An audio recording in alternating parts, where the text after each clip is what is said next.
Assalamu alaikum, chers frères et sœurs. Dans la vie d'un croyant, il est essentiel de rester vigilant face aux signes envoyés par Allah. En tant que musulmans, nous cherchons toujours à vivre selon ses enseignements et à éviter tout ce qui pourrait susciter son mécontentement. Cependant, il arrive que nous nous éloignions sans même nous en rendre compte, et cela peut provoquer la colère divine. Il est crucial de reconnaître les signes avant-coureurs que nous sommes sur une mauvaise voie, afin de corriger nos actions et de revenir vers Allah avec repentance.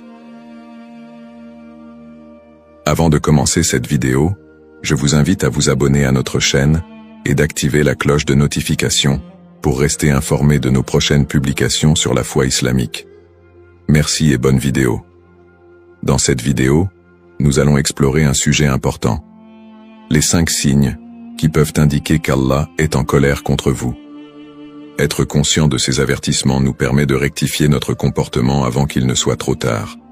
C'est une opportunité pour chacun de réévaluer sa relation avec Allah et de chercher sa clémence. Ces signes peuvent se manifester dans votre vie quotidienne, à travers vos prières, votre comportement ou encore vos relations avec autrui. Nous allons donc aborder en détail ces 5 signes afin que vous puissiez mieux comprendre ce qui pourrait déplaire à Allah et comment y remédier. Soyez attentifs à ces indices pour rester sur le droit chemin et recevoir sa miséricorde. Alors, restez avec moi jusqu'à la fin pour découvrir cela. Si vous avez des questions ou des commentaires en cours de route, n'hésitez pas à les laisser en bas. J'apprécie beaucoup vos retours. Allons-y. Dans la théologie islamique, la colère d'Allah est un concept qui, bien qu'il soit mentionné dans le Coran et les hadiths, est souvent mal compris. Contrairement aux émotions humaines, la colère d'Allah n'est pas une réaction impulsive ou émotionnelle, mais plutôt une réponse divine à l'injustice, au péché et à la désobéissance persistante. Elle découle de sa sagesse et de sa justice parfaite. Allah est Al-Adl, le juste, et Ar-Rahman, le tout miséricordieux. Mais lorsque les limites fixées par lui sont violées sans repentir, cela peut entraîner sa colère.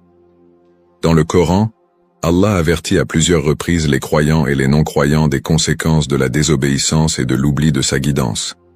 Par exemple, dans la sourate Al-Fatiha, nous demandons chaque jour de ne pas être parmi ceux qui ont encouru sa colère. Le chemin de ceux que tu as comblés de faveur, non pas de ceux qui ont encouru ta colère, ni des égarés. Coran 1:7. Ce verset met en lumière l'existence de ceux qui, par leur comportement, attirent la colère d'Allah sur eux. De nombreux hadiths du prophète Mohammed, paix et salut sur lui, mettent également en garde contre les actions qui entraînent la colère d'Allah.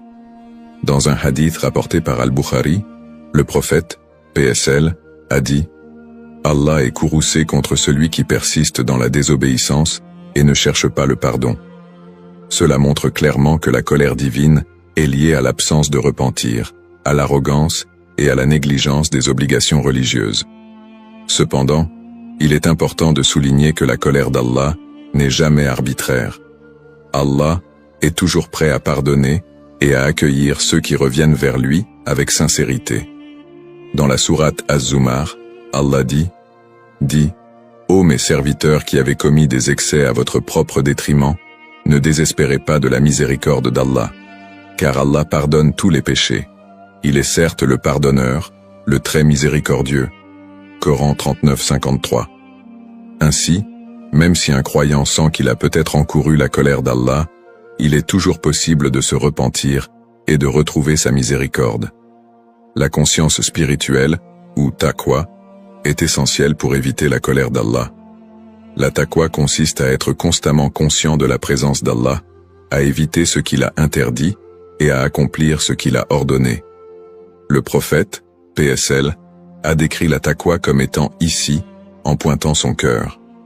Cela montre que la piété ne réside pas seulement dans les actions extérieures, mais aussi dans l'état intérieur du croyant. Un cœur pur, humble et repentant est à l'abri de la colère d'Allah.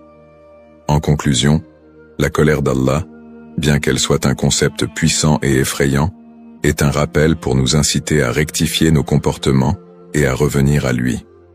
Le Coran et les hadiths nous offrent de nombreux exemples des conséquences de la désobéissance, mais aussi des opportunités de repentir. La conscience spirituelle, la prière sincère et la recherche du pardon divin sont les clés pour éviter d'attirer la colère d'Allah et pour rester sur le chemin de sa miséricorde. Signe 1. Éloignement de la prière. Le premier signe avant-coureur indiquant qu'Allah est en colère contre une personne est l'éloignement de la prière, un acte fondamental dans la vie du musulman. La prière, ou salat, est l'un des 5 piliers de l'islam, et elle constitue le lien direct entre le croyant et son Créateur. Lorsque ce lien se fragilise, cela peut être un signe alarmant que la personne s'éloigne de la miséricorde d'Allah et qu'elle court le risque d'encourir sa colère.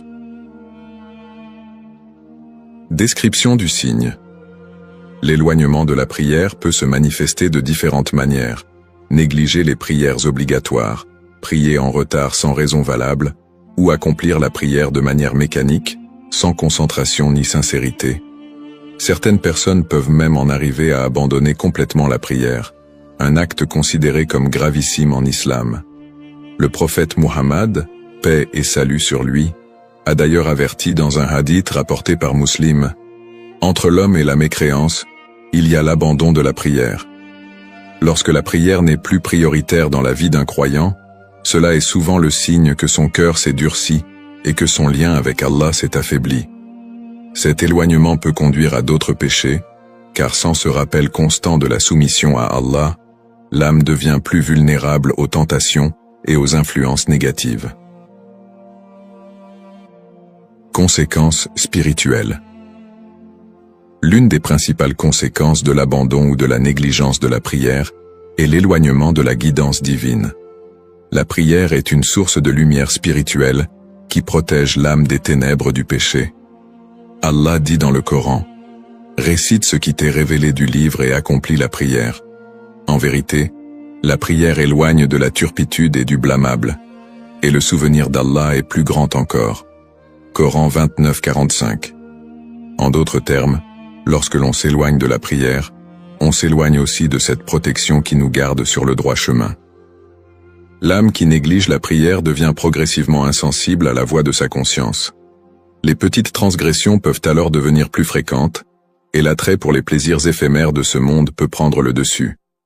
De plus, le cœur se remplit d'insatisfaction et d'anxiété, car la prière est une source de paix et de sérénité. En abandonnant cet acte, le croyant peut se retrouver prisonnier de la confusion et de la tristesse, car il a délaissé l'un des moyens les plus puissants pour nourrir son âme.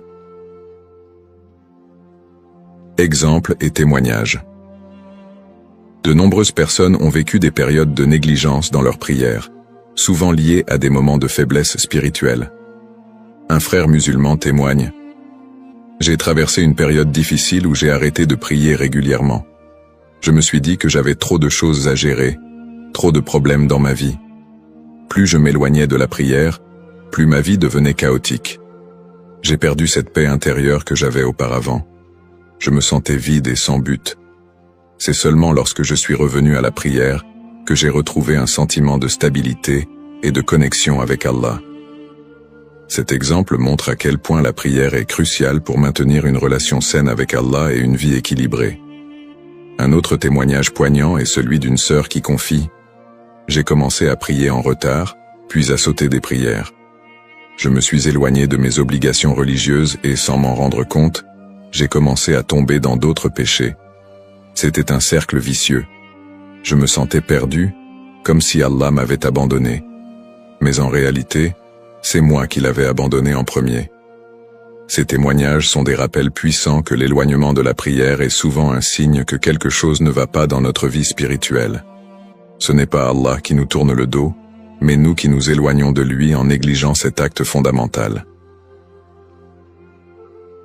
Conclusion. L'éloignement de la prière est un signe sérieux que la colère d'Allah pourrait s'abattre sur nous. C'est un rappel que la prière est plus qu'une simple obligation rituelle. C'est une connexion directe avec Allah, une source de guidance et de paix intérieure. Si vous vous reconnaissez dans ce signe, sachez qu'il est toujours possible de revenir à Allah. Il est toujours prêt à pardonner et à accueillir ceux qui se repentent sincèrement.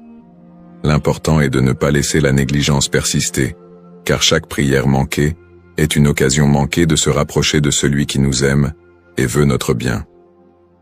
Signe 2. Augmentation des péchés. Le deuxième signe avant-coureur indiquant qu'Allah est en colère contre vous est l'augmentation des péchés dans votre vie. En islam, les péchés, qu'ils soient mineurs ou majeurs, sont des obstacles qui éloignent le croyant de la miséricorde divine. Lorsqu'un individu commence à s'enliser dans les péchés sans regret ni effort pour se repentir, cela peut être un signe que la colère d'Allah se manifeste. Identification des types de péchés courants. Les péchés peuvent être divisés en deux grandes catégories, les péchés majeurs, kabaïr, et les péchés mineurs, sagaïr. Les péchés majeurs incluent des actes comme l'association d'un partenaire à Allah, shirk, l'homicide, la fornication, la consommation d'alcool et le vol.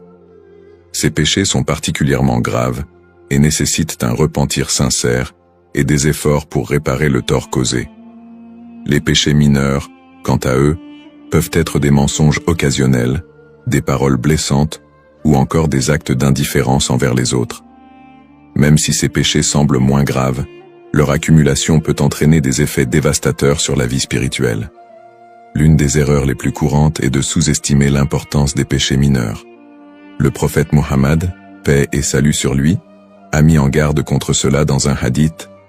Méfiez-vous des péchés que vous considérez comme insignifiants, car ils s'accumulent jusqu'à ce qu'ils causent la perte d'une personne.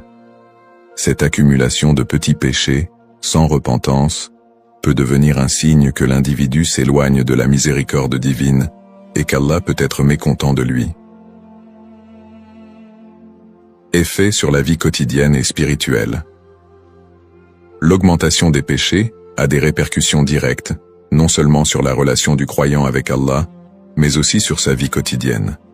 Spirituellement, chaque péché obscurcit le cœur et éloigne le croyant de la lumière de la guidance divine. Allah dit dans le Coran, « Quiconque fait un mal, son cœur en sera noirci. » Coran 83-14.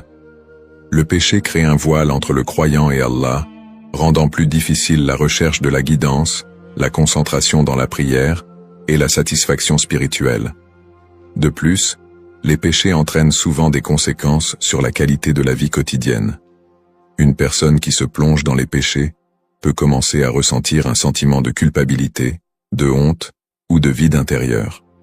Ce vide peut se traduire par un manque de satisfaction, de joie et de paix dans la vie. Des conflits familiaux, des difficultés financières ou des problèmes de santé peuvent également être des manifestations indirectes des péchés, bien qu'il ne faille pas interpréter chaque difficulté de la vie comme une punition divine. Le prophète, PSL, a également averti que l'augmentation des péchés pouvait entraîner le retrait de bénédiction dans la vie d'une personne. Il a dit, « Un homme est privé de subsistance en raison des péchés qu'il commet. » Ainsi, les péchés peuvent avoir un impact non seulement sur la dimension spirituelle, mais aussi sur la vie matérielle du croyant. Conseils pour se repentir et revenir sur le droit chemin. Il est important de se rappeler qu'en islam, aucun péché n'est trop grand pour être pardonné par Allah tant que le repentir est sincère. Allah dit dans le Coran, « Dis, ô mes serviteurs qui avez commis des excès à votre propre détriment, ne désespérez pas de la miséricorde d'Allah, car Allah pardonne tous les péchés. Il est certes le pardonneur, le très miséricordieux. » Coran 39-53. Ce verset est un rappel réconfortant que, même si une personne a accumulé des péchés, elle peut toujours retrouver la miséricorde d'Allah en se repentant sincèrement. Le processus de repentance, Tawbah, comporte plusieurs étapes. Tout d'abord, il faut ressentir un profond regret pour les péchés commis. Ensuite, il est nécessaire de demander pardon à Allah avec sincérité, tout en prenant la ferme résolution de ne plus recommencer ses péchés à l'avenir. Le prophète, PSL, a dit, « Celui qui se repent d'un péché est comme celui qui n'a jamais péché. » Une autre action qui aide à effacer les péchés est d'accomplir de bonnes actions, car elles servent à purifier le cœur et à compenser les mauvaises actions. Allah dit dans le Coran, « Les bonnes actions dissipent les mauvaises. » Coran 11-114. Les actes tels que l'aumône, sadaka, le dhikr, rappel d'Allah, ou l'aide aux autres sont des moyens puissants pour expier les péchés. Enfin, il est important d'adopter une attitude de vigilance constante face aux tentations. La taqwa, ou la conscience d'Allah, joue un rôle crucial pour éviter les péchés. En étant constamment conscient que nous sommes sous le regard d'Allah, il devient plus facile de résister aux tentations et de choisir le bien. Conclusion. L'augmentation des péchés est un signe sérieux que la colère d'Allah pourrait se manifester si aucune action corrective n'est entreprise. Cependant, l'islam nous enseigne que la porte du repentir est toujours ouverte. Peu importe le nombre ou la gravité des péchés, tant que le croyant se tourne vers Allah avec un cœur repentant, il peut espérer sa miséricorde. Pour éviter de sombrer dans un cercle vicieux de péchés, il est essentiel de se repentir régulièrement, de rechercher la proximité avec Allah et de maintenir une conscience spirituelle élevée. Signe 3. Manque de baraka, bénédiction, dans la vie. Le troisième signe avant-coureur indiquant qu'Allah pourrait être en colère contre une personne est l'absence de baraka, bénédiction, dans sa vie. La baraka est une bénédiction spéciale qu'Allah accorde à ses serviteurs, une force spirituelle qui apporte prospérité, abondance et harmonie dans tous les aspects de la vie. Lorsque la baraka commence à diminuer ou à disparaître, cela peut être le signe d'un éloignement de la miséricorde divine et un appel à réévaluer son comportement spirituel. Qu'est-ce que la baraka? La baraka est une bénédiction invisible qui rend une petite quantité suffisante et une grande quantité encore plus abondante. C'est un don spirituel qui donne de la richesse à une vie simple, de la tranquillité au cœur et du succès aux actions entreprises. Elle n'est pas seulement liée à la richesse matérielle, mais englobe la santé, la tranquillité d'esprit, les relations familiales, le temps et même les opportunités dans la vie. Un proverbe populaire en islam dit « Quand la baraka est présente, tout devient suffisant, et quand elle est absente, même l'abondance devient insuffisante. » La baraka est un don divin, et elle peut être perçue comme la manifestation de la satisfaction d'Allah envers son serviteur. Lorsqu'une personne est en harmonie avec ses responsabilités spirituelles et sociales, elle bénéficie de cette baraka qui rend sa vie paisible et épanouie.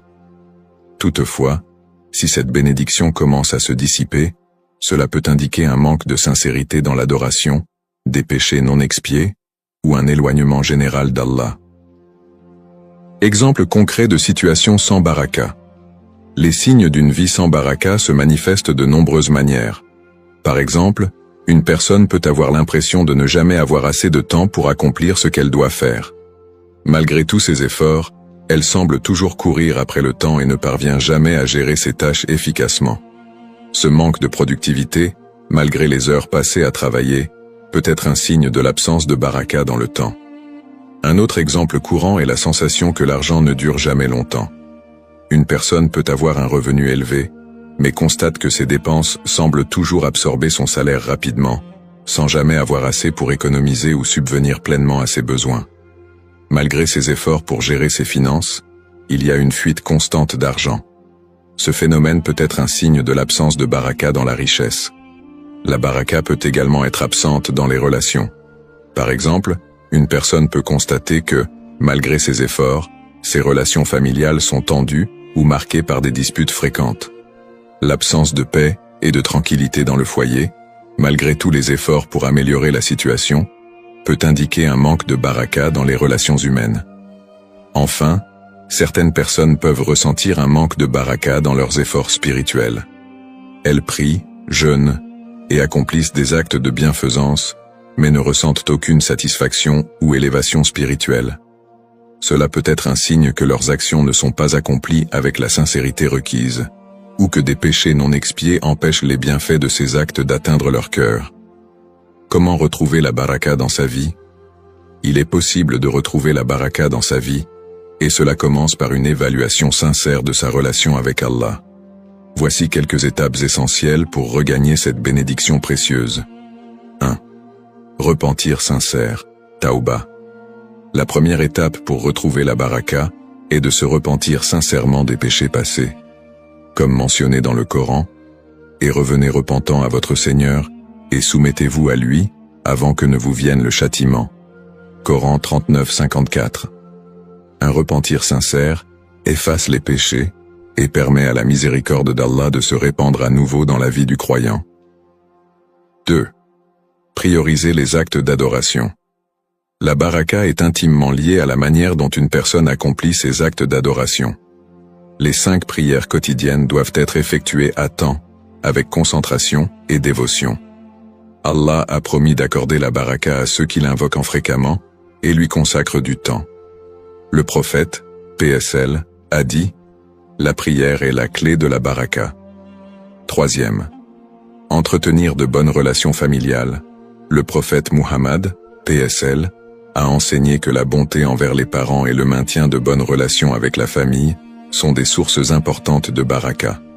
En islam, la baraka est directement liée aux bonnes actions sociales et à l'harmonie dans les relations interpersonnelles. Si les relations familiales sont tendues, il est essentiel de travailler à la réconciliation et au pardon. 4. Faire preuve de gratitude. Allah dit dans le Coran « Si vous êtes reconnaissant, je vous accorderai certainement plus. » Coran 14-7. La gratitude est un moyen puissant d'attirer la baraka dans la vie. En étant reconnaissant pour ce que l'on a, même si cela semble peu, Allah augmente ses bienfaits. Le simple fait de dire « Alhamdulillah », louange à Allah, dans toutes les situations, ouvre la porte à plus de bénédictions. 5. Partage et charité. L'aumône, sadaka, est un autre moyen de restaurer la baraka. En aidant les autres, surtout ceux qui sont dans le besoin, Allah accorde davantage de bénédictions en retour. Le prophète, PSL, a dit « L'aumône n'a jamais diminué la richesse de personne. Donner pour la cause d'Allah, que ce soit du temps, des biens ou des compétences, est une manière puissante d'attirer la baraka dans sa propre vie. » Conclusion. Le manque de baraka dans la vie est un signe sérieux qu'il est temps de se rapprocher d'Allah et de réévaluer son comportement. La baraka est une bénédiction divine qui enrichit chaque aspect de la vie du croyant, et sa disparition peut être un indicateur que des ajustements spirituels sont nécessaires. Cependant, en revenant à Allah avec sincérité, en accomplissant de bonnes actions et en maintenant une gratitude constante, il est possible de retrouver la baraka et de voir à nouveau des bénédictions dans chaque aspect de la vie. Signe 4. Conflits et tensions dans les relations. Le 4e signe avant-coureur indiquant qu'Allah pourrait être en colère contre vous est la multiplication des conflits et des tensions dans vos relations humaines. En islam, les relations humaines jouent un rôle crucial dans la vie spirituelle, car elles reflètent souvent l'état de la relation d'une personne avec Allah. Les tensions répétées, les malentendus fréquents et les conflits non résolus peuvent être un signe que l'harmonie divine a été perturbée. Cela est souvent lié à des comportements et des attitudes contraires à l'éthique islamique, tels que l'orgueil, l'injustice ou le manque de patience. Analyse des relations humaines en islam. En islam, les relations humaines sont considérées comme un élément fondamental de la foi. Le prophète Muhammad, paix et salut sur lui, a souvent insisté sur l'importance de bien traiter les autres, que ce soit les membres de la famille, les amis, les voisins, ou même les étrangers.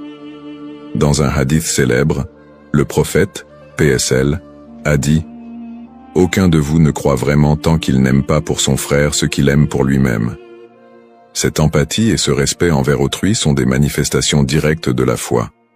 Les relations humaines sont aussi liées à la notion de haq, droit. Chaque individu a des droits sur les autres, qu'il s'agisse des droits des parents, des époux, des enfants, ou même des voisins. Respecter ces droits est une obligation religieuse, et toute transgression de ces droits peut entraîner des tensions dans les relations.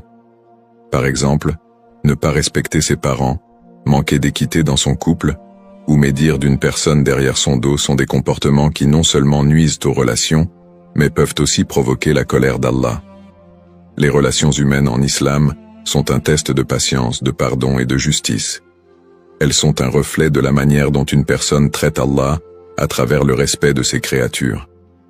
Quand les conflits deviennent récurrents, il est essentiel de se demander si ces relations sont gérées de manière conforme aux enseignements islamiques. Impact des conflits sur la spiritualité. Les conflits récurrents ont un effet direct sur la spiritualité d'une personne. En islam, la paix intérieure est liée à la paix avec les autres. Les disputes constantes, la rancune et les tensions non résolues sont des poids spirituels qui peuvent obscurcir le cœur. Le prophète Muhammad, PSL, a dit « Les portes du paradis sont ouvertes tous les lundis et jeudis, et Allah pardonne à tout serviteur qui ne lui associe rien dans l'adoration, sauf à ceux qui sont en conflit les uns avec les autres. » Ce hadith montre que le pardon et la réconciliation sont essentiels pour recevoir la miséricorde divine. Les conflits prolongés peuvent également perturber la concentration dans les actes d'adoration, comme la prière. Une personne dont le cœur est rempli de colère, de rancune ou de ressentiment trouvera difficile de se concentrer lors de la prière et de ressentir la paix spirituelle. Les actes de bienfaisance peuvent également perdre de leur valeur si une personne entretient des conflits non résolus. Le prophète, PSL, a dit « Celui qui coupe les liens de parenté n'entrera pas au paradis. » Les relations humaines sont donc un aspect central de la vie spirituelle, et les conflits peuvent gravement nuire à cette connexion avec Allah. Stratégie pour rétablir l'harmonie. Il est essentiel de restaurer l'harmonie dans les relations pour retrouver la paix intérieure et la satisfaction d'Allah. Voici quelques stratégies islamiques pour rétablir l'harmonie dans les relations. 1. Le pardon. En islam, le pardon est une vertu centrale. Allah aime ceux qui pardonnent, et il promet de les récompenser grandement. Le prophète, PSL, a dit « Soyez miséricordieux envers les autres, et Allah sera miséricordieux envers vous. » Pardonner même lorsqu'on a été lésé est un moyen puissant de rétablir l'harmonie. Le Coran dit « Ceux qui répriment leur colère et pardonnent aux gens, car Allah aime les bienfaisants. » Coran 334. 2. La communication bienveillante. De nombreux conflits naissent d'un manque de communication ou de malentendus. Il est essentiel de s'asseoir et de discuter avec honnêteté et respect des problèmes qui provoquent les tensions. En islam, le bon comportement dans la parole est très important. Le prophète, PSL, a dit « Celui qui croit en Allah et au jour du jugement dernier doit dire ce qui est bon ou garder le silence. » Le choix des mots, le ton et l'attitude peuvent apaiser de nombreux conflits. 3. Faire preuve de patience, sabre. La patience est une qualité essentielle pour résoudre les conflits. Allah dit dans le Coran « Ô vous qui croyez, cherchez secours dans la patience et la prière, car Allah est avec ceux qui sont patients. » Coran 253.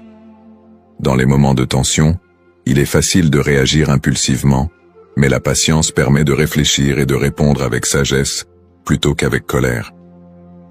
4. Chercher la réconciliation, Islah. En islam, la réconciliation est vivement encouragée. Si deux personnes sont en conflit, les autres membres de la communauté sont invités à intervenir pour apaiser les tensions et rétablir la paix. Le Coran encourage cette pratique. Et si deux groupes de croyants se combattent, réconciliez-les. Coran 49, 9. La Islah peut également se faire par l'intermédiaire d'un aîné, d'un médiateur ou d'un imam. 5. Multiplier les invocations, dua. Enfin, demander l'aide d'Allah à travers des invocations sincères est une des meilleures façons de restaurer l'harmonie dans les relations. Le croyant doit prier Allah pour qu'il adoucisse les cœurs, facilite le pardon et restaure la paix. Il est rapporté dans un hadith « Rien ne change la prédestination, à part la dua. » Conclusion.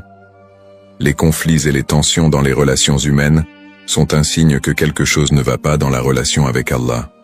Les conflits affectent non seulement la vie sociale, mais aussi la spiritualité, en détournant le cœur de la paix divine. Cependant, avec des actions telles que le pardon, la communication bienveillante, la patience et la prière, il est possible de rétablir l'harmonie dans les relations et de retrouver la satisfaction d'Allah. Il est crucial d'agir rapidement pour résoudre les conflits, car ils peuvent devenir un obstacle majeur à la miséricorde divine. Signe 5. Sentiment de vide spirituel. Le cinquième et dernier signe avant-coureur indiquant qu'Allah pourrait être en colère contre vous est le sentiment de vide spirituel. Ce vide, souvent ressenti comme un manque profond de sens ou de connexion avec le divin, est l'un des indicateurs les plus troublants d'une déviation dans la relation d'une personne avec Allah. Lorsque le cœur est éloigné de la foi, l'âme souffre de cette déconnexion, se retrouvant sans repère spirituel, et cela peut être un signe que quelque chose ne va pas dans la vie du croyant. Description de ce sentiment. Le vide spirituel se manifeste par une absence de paix intérieure, une perte de joie dans les actes d'adoration, ou un sentiment d'indifférence envers la foi. La prière, qui devrait normalement être une source de réconfort et de sérénité, peut sembler vide de sens ou être accomplie mécaniquement sans réelle connexion. De plus, ce sentiment peut également se traduire par une perte d'intérêt pour les autres aspects de la vie spirituelle, tels que la lecture du Coran, le dhikr, l'évocation d'Allah, ou les bonnes actions. La personne peut se sentir déprimée, anxieuse, ou même désorientée, sans savoir exactement ce qui lui manque. Ce sentiment de vide peut aussi engendrer une recherche constante de satisfaction dans des activités mondaines, comme la poursuite excessive de biens matériels ou de distractions temporaires. Cependant, ces plaisirs sont souvent éphémères et ne font que renforcer ce sentiment de vide une fois leur effet passé. Importance de la connexion avec Allah. La cause fondamentale de ce vide spirituel est la rupture de la connexion avec Allah.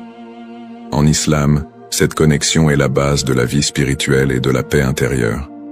Allah dit dans le Coran, « Ceux qui ont cru et dont les cœurs se tranquillisent à l'évocation d'Allah. » Certes, c'est par l'évocation d'Allah que les cœurs se tranquillisent. Coran 13:28. Cela signifie que la satisfaction et la paix véritable ne peuvent être trouvées que dans la relation avec le Créateur. Le vide spirituel est donc le résultat d'un éloignement progressif d'Allah. Cela peut être dû à plusieurs facteurs, tels que l'accumulation de péchés non repentis, la négligence des obligations religieuses ou l'influence des tentations mondaines.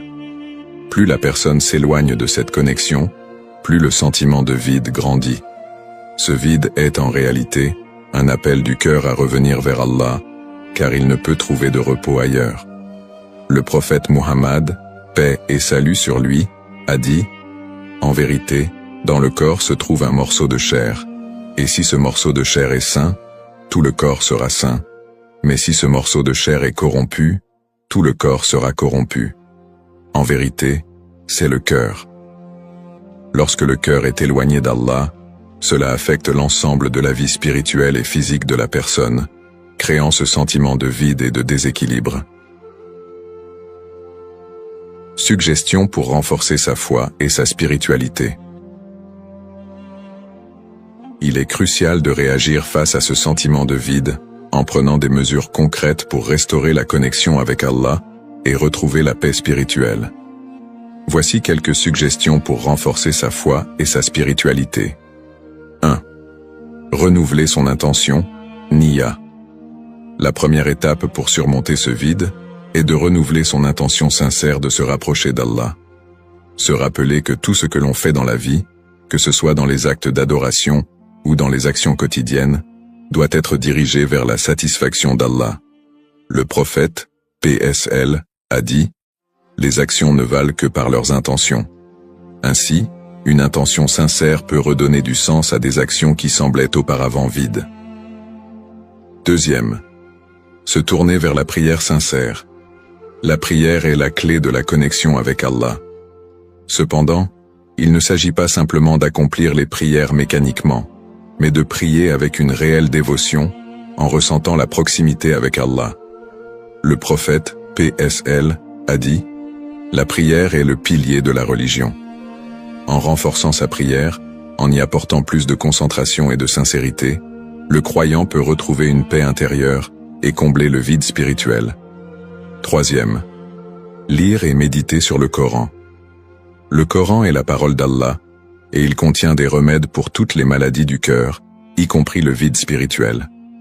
Allah dit « Et nous faisons descendre du Coran ce qui est une guérison et une miséricorde pour les croyants ».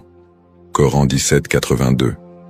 La lecture régulière du Coran, accompagnée de la réflexion sur ces versets, peut revitaliser le cœur et apaiser l'âme. 4. Augmenter les actes de bienfaisance. L'un des moyens les plus efficaces pour se rapprocher d'Allah et combler le vide spirituel est de multiplier les actes de bienfaisance. Que ce soit par le don aux nécessiteux, par le soutien moral aux personnes en difficulté, ou simplement en étant gentil et généreux dans son entourage, ces actes permettent d'apaiser le cœur. Le prophète, PSL, a dit « Celui qui est dans le besoin, si tu lui facilites la tâche, Allah te facilitera la tienne dans l'au-delà. » 5. Pratiquer le dhikr, l'évocation d'Allah. Le dhikr est un autre moyen puissant de reconnecter son cœur à Allah. Répéter des invocations telles que Subhanallah, Alhamdulillah et Allahu Akbar permet de purifier le cœur et de renforcer la conscience de la présence divine.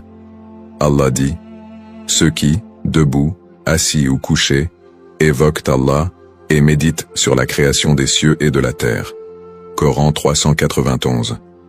Le dhikr aide à apaiser le cœur et à combler le vide spirituel. 6.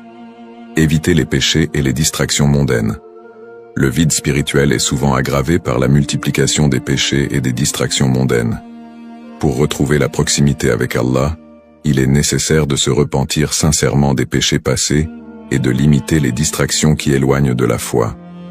Allah est toujours prêt à pardonner à ceux qui reviennent vers lui avec sincérité. Le prophète, PSL, a dit « Tous les fils d'Adam sont pécheurs, et les meilleurs des pécheurs sont ceux qui se repentent. » 7. Chercher la compagnie des pieux. La compagnie des personnes pieuses et vertueuses est également un moyen de raviver sa foi. En passant du temps avec ceux qui rappellent Allah, le croyant est inspiré à améliorer son propre état spirituel. Le prophète, PSL, a dit « L'homme est sur la religion de son ami, alors que chacun de vous fasse attention à qui il prend pour ami. » Conclusion. Le sentiment de vide spirituel est un signe important qu'il est temps de se recentrer sur Allah et de renforcer sa relation avec lui. Ce vide ne doit pas être ignoré, car il reflète un éloignement de la source de paix et de guidance divine.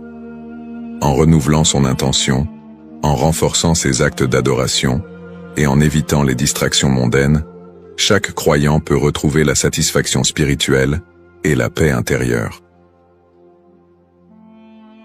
Conclusion.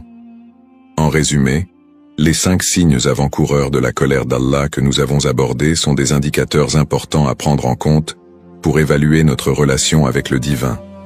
Nous avons exploré l'éloignement de la prière, l'augmentation des péchés, le manque de baraka, les conflits et tensions dans les relations, et le sentiment de vide spirituel. Chacun de ces signes peut refléter un déséquilibre dans notre connexion avec Allah et nous inciter à réévaluer notre comportement et notre spiritualité. Il est crucial de prendre le temps de réfléchir sur ces signes et d'évaluer honnêtement notre propre vie spirituelle. Ces indicateurs ne doivent pas être vus uniquement comme des symptômes de la colère divine, mais comme des opportunités pour nous rapprocher d'Allah et rectifier notre chemin. Allah est miséricordieux et pardonneur, et il est toujours prêt à accueillir ceux qui se repentent sincèrement. Nous vous encourageons à chercher le pardon d'Allah pour tout manquement et à prendre des mesures concrètes pour améliorer votre relation avec lui.